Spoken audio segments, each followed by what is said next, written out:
Mga kaganapan sa huling araw. Kabanata 11, Pagbabalik ni Kristo. Ang ikapitong salot at ang espesyal na pagkabuhay na maguli.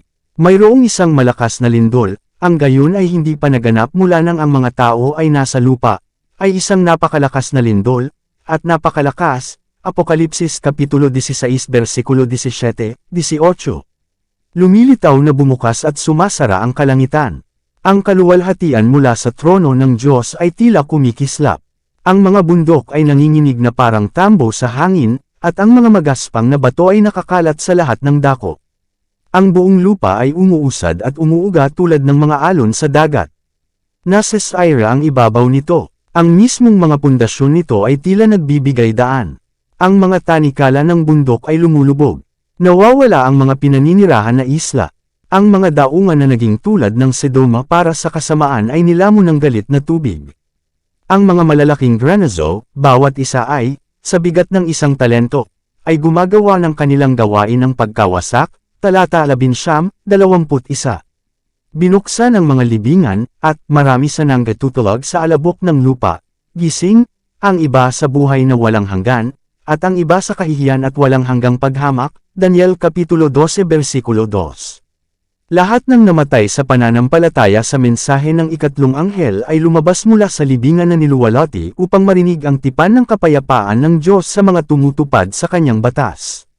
Silang din naman na tumusok sa kanya, Apokalipsis Kapitulo 1 versikulo 7, yaong mga tumutuya sa namamatay na paghihirap ni Kristo, at ang pinakamarahas na sumasalungat sa kanyang katotohanan at sa kanyang mga tao, ay ibinangon upang masdan siya sa kanyang kaluwalhatian, at makita ang karangalan na inilagay, sa mga tapat at masunurin.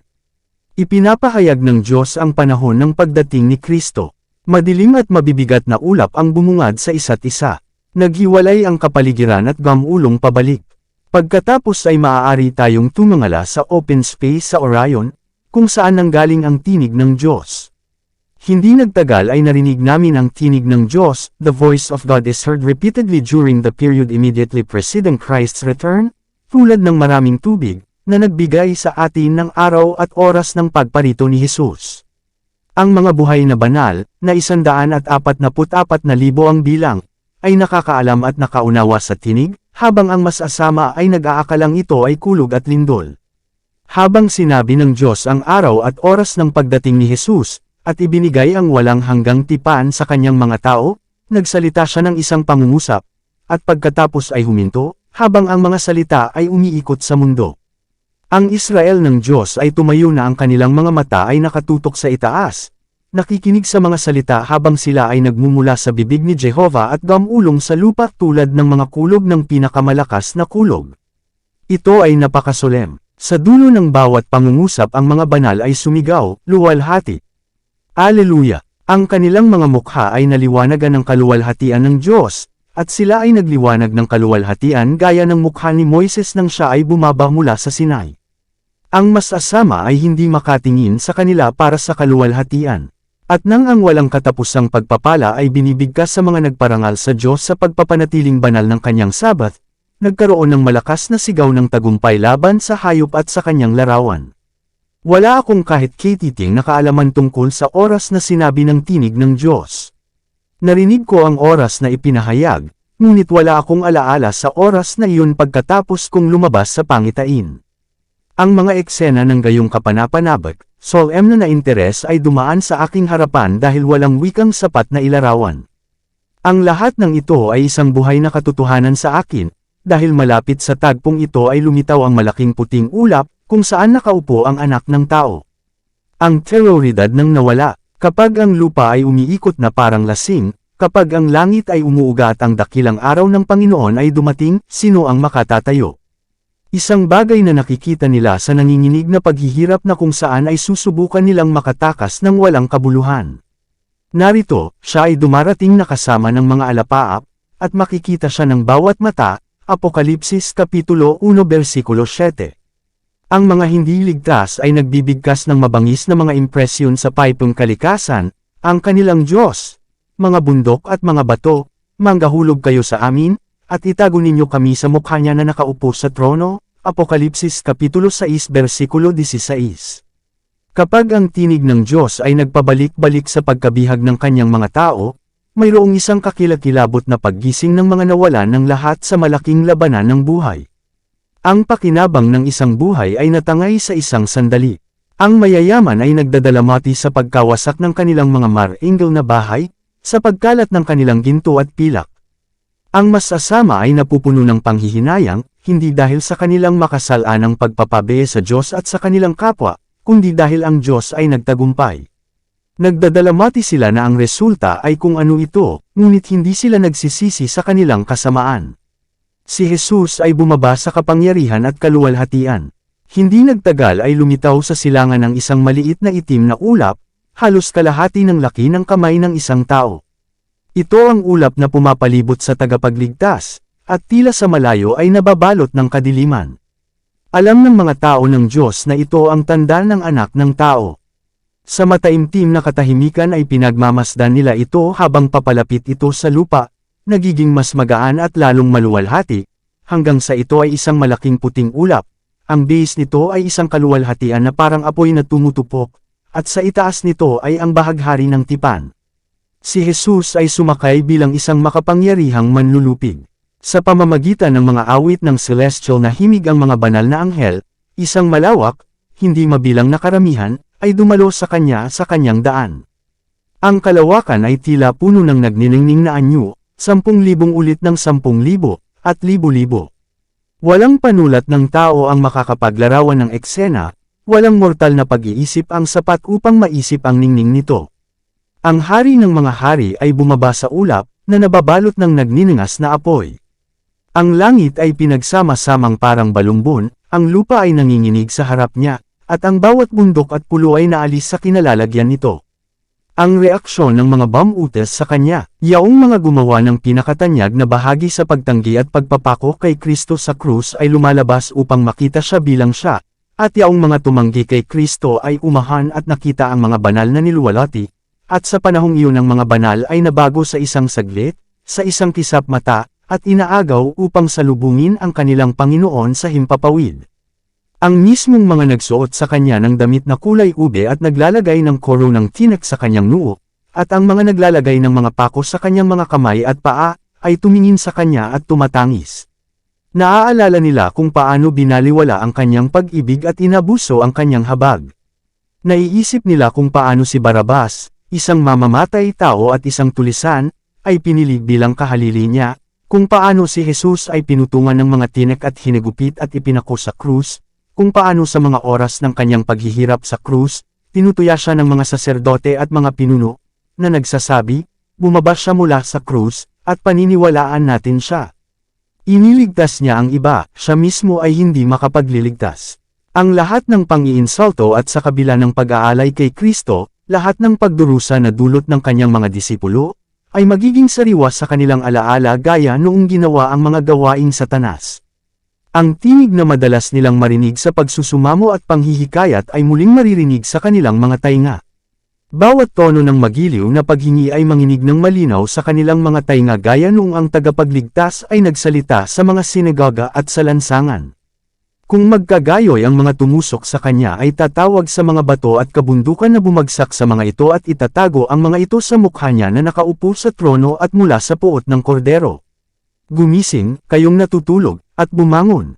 Ang mga ulap ay nagsimulang gamulong pabalik na parang balumbon at naroon ang maliwanag, malinaw na tanda ng anak ng tao.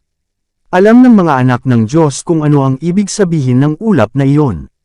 Naririnig ang tunog ng musika, at habang papalapit ito, nabuksan ang mga libingan at ibinabangon ang mga patay. Huwag kayong magtaka dito, sapagkat dumarating ang oras, na maririnig ng lahat ng nasa libingan ang kanyang tinig, at magsisilabas, Juan Kapitulo 5 versikulo 28-29. Ang tinig na ito ay malapit ng umalangaw sa lahat ng mga bansa ng mga patay, at bawat santo na natutulog kay Jesus ay madyay gising at aalis sa kanyang kulungan. Ang mahalagang patay, mula kay Adan hanggang sa huling santo na namatay, ay maririnig ang tinig ng anak ng Diyos at lalabas mula sa libingan tungo sa immortal na buhay.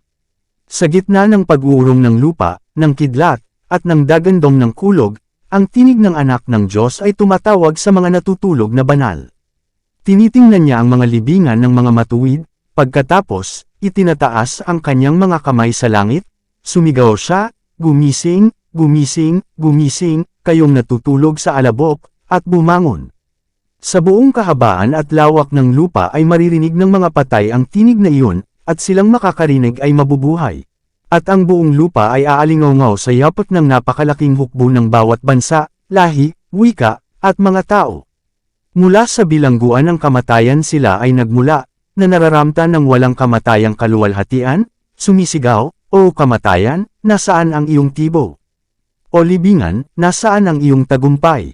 Unang Korinto Kapitulo 15 versikulo 55. At pinagsasama-sama ng mga buhay na matuwid at ng mga banal na nabuhay na maguli ang kanilang mga tinig sa isang mahaba, masayang sigaw ng tagumpay. Mula sa mga kuweba at mga kulungan at piitan, sa mga kabundukan, sa mga yungib at yungib ng lupa, inihahayag ng tagapagligtas ang kanyang presensya at ang kanyang kaluwalhatian. Kaunting panahon pa, at siya na darating ay darating at hindi magluluwat.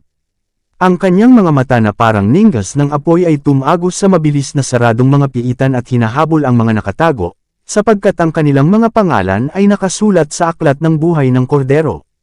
Ang mga mata ng tagapagligtas ay nasa itaas natin, nakapaligid sa atin, binibigyang pansin ang bawat paghihirap, nauunawaan ang bawat panganib, at walang lugar kung saan ang kanyang mga mata ay hindi maaaring tumagos, walang kalungkutan at pagdurusa ng kanyang mga tao kung saan ang pakikiramay ni Kristo ay hindi maabot. Ang anak ng Diyos ay matatakot sa unang tingin sa kamahalan ni Hesukristo. Pakiramdam niya ay hindi siya mabubuhay sa kanyang banal na presensya, ngunit ang salita ay dumating sa kanya tulad ng kay Juan, huwag kang matakot. Ipinatong ni Jesus ang kanyang kanang kamay kay Juan, itinaas niya ito mula sa kanyang nakahandusay na posisyon. Gayon ang gagawin niya sa kanyang mga tapat, nagtitiwala. Ang mga tagapagmana ng Diyos ay nagmula sa mga kulungan, mula sa mga hovel, mula sa mga piitan, mula sa plansya, mula sa mga bundok, mula sa mga disyerto, mula sa mga yungib ng lupa, mula sa mga yungib ng dagat. Mula sa kalaliman ng karagatan at mines at bundok. Kapag si Kristo ay dumating upang tipunin sa kanyang sarili ang mga naging tapat, ang huling trumpeta ay tutunog, at ang buong lupa, mula sa mga taluktok ng pinakamatayog na bundok hanggang sa pinakamababang sulok ng pinakamalalim na mga minahan, ay maririnig. Ang matuwid na patay ay maririnig ang tunog ng huling trumpeta, at lalabas mula sa kanilang mga libingan, upang mabihisan ang kawalang kamatayan at upang salubungin ang kanilang Panginoon. Nananahan akong may kasiyahan sa muling pagkabuhay ng matuwid, na lalabas mula sa lahat ng bahagi ng mundo, mula sa mabatong mga kuweba, mula sa mga piitan, mula sa mga kuweba ng lupa, mula sa tubig ng kalaliman. Walang nakaligtaan, maririnig ng bawat isa ang kanyang tinig. Sila ay lalabas na may tagumpay at tagumpay. Anong laking tanawin ang ipapakita ng mga bundok at burol na ito, sa Switzerland, kapag si Kristo, ang tagapagbigay buhay, ay tatawag ng mga patay. Sila ay manggagaling sa mga yungib, mula sa mga piitan, mula sa malalalim na balon, kung saan ang kanilang mga katawan ay inilibing. Ang mas-asama ay pinapatay, sa galit na pag-aaway ng kanilang sariling mabangis na pagnanasa, at sa pamamagitan ng kakilakilabot na pagbuhos ng walang halong galit ng Diyos, bumagsak ang masasamang naninirahan sa lupa, mga saserdote, mga pinuno, at mga tao, mayaman at mahirap, mataas at mababa. At ang mapapatay ng Panginoon sa araw na yaon ay magiging mula sa isang dulo ng lupa hanggang sa kabilang dulo ng lupa, sila'y hindi tatangis, o titipunin, o ililibing man. Jeremias Kapitulo 25 versikulo 33. Sa pagdating ni Kristo ang masasama ay pinawi sa balat ng buong lupa, nalalamo ng espiritu ng kanyang bibig at nawasak ng ningning ng kanyang kaluwalhatian. Dinala ni Kristo ang kanyang mga tao sa lungsod ng Diyos, at ang lupa ay walang laman ng mga naninirahan dito. Ang magkasala, saan man matatagpuan, ang ating Diyos ay apoy na tumutupok, Hebreo Kapitulo 12 versikulo 29. Sa lahat ng nagpapasakop sa kanyang kapangyarihan ay uubusin ng Espiritu ng Diyos ang kasalanan. Ngunit kung ang mga tao ay kumakapit sa kasalanan, sila ay nakikilala dito. Kung gayon ang kaluwalhatian ng Diyos, na sumisira sa kasalanan, ay dapat magwasak sa kanila. Ang kaluwalhatian ng kanyang mukha, na sa matuwid ay buhay, ay magiging apoy na tumutupok sa masama. Ang pagwasak sa masasama ay isang gawa ng awa. Maaari bang makihalubilo sa makalangit na karamihan ang mga pusong puno ng pagkapuot sa Diyos, sa katotohanan at kabanalan, at makiisa sa kanilang mga awit ng papuri? Matitiis kaya nila ang kaluwalhatian ng Diyos at ng Kordero? Hindi, mga taon ng pagsubok ay ipinagkaloob sa kanila, upang sila ay makabuo ng mga karakter para sa langit, ngunit hindi nila kailanman sinanay ang isip na ibigin ang kadalisayan, hindi pa nila natutunan ang wika ng langit, at ngayon uli na ang lahat. Ang buhay ng paghihimagsik laban sa Diyos ay hindi angkop sa kanila para sa langit. Ang kadalisayan, kabanalan, at kapayapaan nito ay magiging pagpapahirap sa kanila, ang kaluwalhatian ng Diyos ay magiging apoy na tumutupok. Nananabik silang tumakas mula sa banal na lugar na iyon. Malugod nilang tinatanggap ang pagkawasak, upang sila ay maitago sa mukha niya na namatay upang tabyusin sila. Ang kahihinatnan ng masama ay itinakda ng kanilang sariling pagpili. Ang kanilang pagbubukod sa langit ay kusang loob sa kanilang sarili, at makatarungan at maawain sa bahagi ng Diyos. Nakauwi na, ang mga buhay na matuwid ay nababago, sa isang sandali, sa isang kisap mata. Sa tinig ng Diyos sila ay niluwalhati, ngayon sila ay ginawang walang kamatayan, at kasama ng mga banal na nabuhay na mag-uli ay inagaw upang salubungin ang kanilang Panginoon sa himpapawid. Ang mga anghel ay, tipunin ng kanyang mga hinirang mula sa apat na hangin, mula sa isang dulo ng langit hanggang sa kabilang dulo. Ang maliliit na bata ay dinadala ng mga banal na anghel sa mga bisig ng kanilang mga ina. Ang mga kaibigang matagal ng pinaghiwalay ng kamatayan ay nagkakaisa, hindi na maghihiwalay, at may mga awit ng kagalakan na umaakyat sa lungsod ng Diyos. Tayong lahat ay sabay na pumasok sa ulap, at 7 araw na umaakyat sa dagat na salamin. At habang ang karwahe ay umiikot paitaas, ang mga gulong ay sumigaw, banal, at ang mga pakpak, habang sila ay gumagalaw, ay sumigaw, banal, at ang pulutong ng mga banal na anghel sa palibot ng ulap ay sumigaw, banal, banal, banal, Panginoong Diyos na makapangyarihan sa lahat. At ang mga banal sa ulap ay sumigaw, luwalhati. Aleluya! O, napakaluwalhati na makita siya at tanggapin bilang kanyang mga tinubos. Matagal na tayong naghintay, ngunit ang pag-asa natin ay hindi lumabo. Kung makikita lang natin ang hari sa kanyang kagandahan ay magpakailanman tayong pagpapalain. Pakiramdam ko ay kailangan kong sumigaw ng malakas, homeward bound. Umawit ang mga anghel, nagtagumpay na si Kristo. Sa araw na iyon ang mga tinubos ay magliliwanag sa kaluwalhatian ng Ama at ng Anak. Ang mga anghel, na hinihipo ang kanilang mga gintong alpa, ay sasalubungin ng hari at ang kanyang mga trepeo ng tagumpay, yaong mga hinugasan at pinaputi sa dugo ng kordero. Ang isang awit ng pagtatagumpay ay aawit, pupunuin ang buong langit. Nanalo na si Kristo. Siya ay pumasok sa makalangit na mga hukuman, kasama ng kanyang mga tinubos. Ang mga saksi na ang kanyang misyon ng pagdurusa at sakripisyo ay hindi nawala ng kabuluhan. Sa pag-ibig na hindi mabigkas, tinatanggap ni Jesus ang kanyang mga tapat sa kagalakan ng kanilang Panginoon.